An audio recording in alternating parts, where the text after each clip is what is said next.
All right, one last thing on authentication.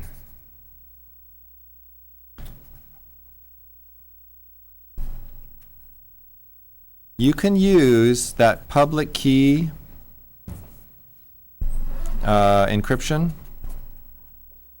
I'll just put there. Okay. So using public key encryption, I can actually use it as a token. We'll put on here. It is a token. Y'all remember a token? That's something you have. So the token, remember, is that private key that I kept secret. But here's how it goes. It's pretty cool. So if I want, for example, to send a message, so Alice here, I guess I just said I'm Alice, so that's fine. So I'm Alice here, and I want to send a message to Bob. And I want Bob to be sure it came from Alice.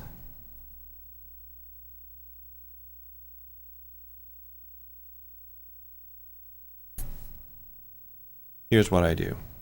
So remember, Alice has a private key. So Alice, that's why I said A. Alice has a private key. Bob has Alice's public key. All right, and what we're going to do is use this combination to prove that this message came from Alice. So here's what you do. Alice types the message. So she types hello. Then Alice does a hash. You guys remember our hash? So it ends up being hash of blah, blah, blah.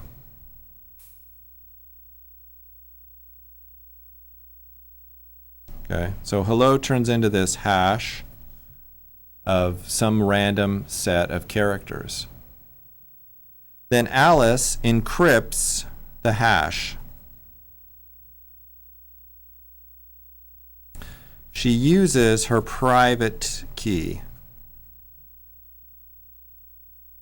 Okay, so now it's encrypted.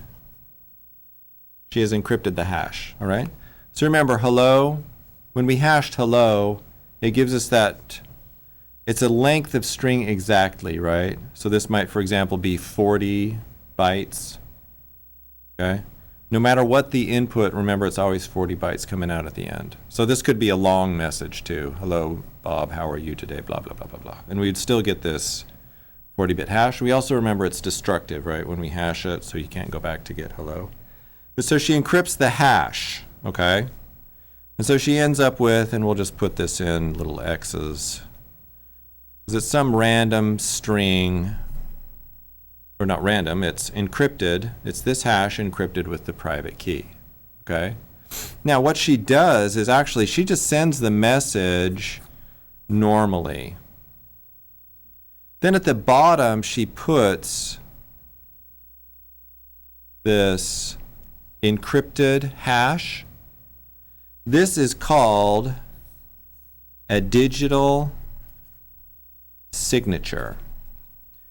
Has anyone ever gotten one of those in the room or in the far lane too? If you get an email once in a while, it'll have a digital signature on it. Has anyone ever seen one of those? Well, I should send one to you then. Those of you that are in the Army or any DoD, a lot of times if you send a message from the DoD, it'll have a digital signature on it. So again, this is encrypted with Alice's private key. All right, so when Bob gets the message, he receives hello, okay? Then he hashes it. And he gets the same hash that Alice did, okay? Because he's hashing hello, just like she did. Then he takes the digital signature and he decrypts with Alice's public key. You all remember that combination, right? So this is Alice's private key, and remember, anything encrypted with Alice's private key can only be decrypted with her public key. So again, Bob, he gets the normal message and he hashes it. Then he decrypts her signature.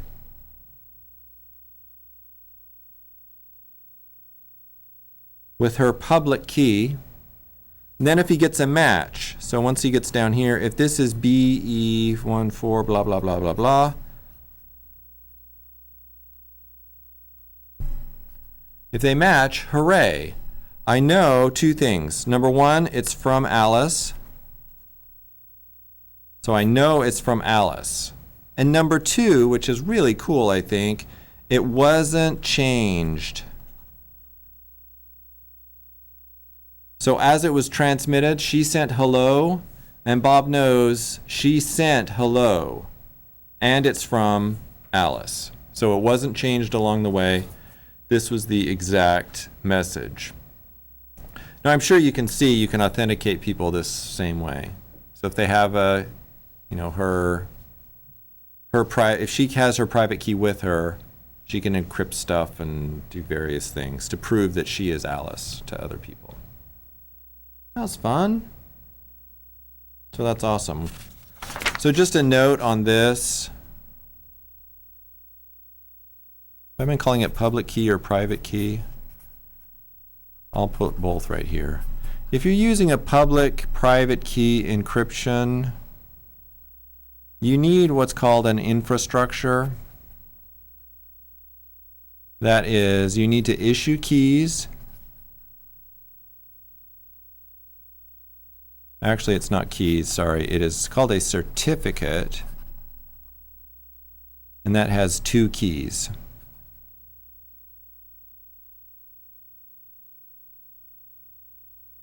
So it has the public and the private keys on the certificate.